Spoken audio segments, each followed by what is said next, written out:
ज़बूर 61। ऐ खुदा मेरी फरियाद सुन, मेरी दुआ पर तवज्जो कर। मैं अपनी अफसरदा दिली में ज़मीन की इंतहा से तुझे पुकारूंगा। तू मुझे उस चट्टान पर ले चल जो मुझसे ऊंची है, क्योंकि तू मेरी पनाह रहा है और दुश्मन से बचने के लिए ऊंचा बुर्ज।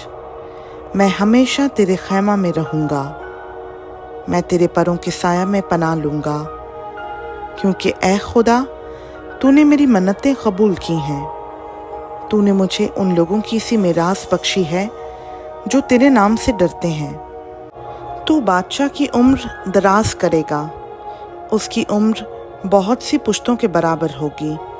वो खुदा के हुजूर हमेशा कायम रहेगा। तू शफ़क़त और सच्चाई को उसकी हिफाजत के लिए मुहैया कर। यूँ मैं हमेशा तेरी मदद सराई करूँगा, ताकि रोज़ाना अपनी मन्नतें पूरी करूँ। खुदावंद का पाक कलाम का पढ़ा, सुना, समझा और कबूल किया जाना हम सबों के लिए बाइस बरकत हो। आमीन।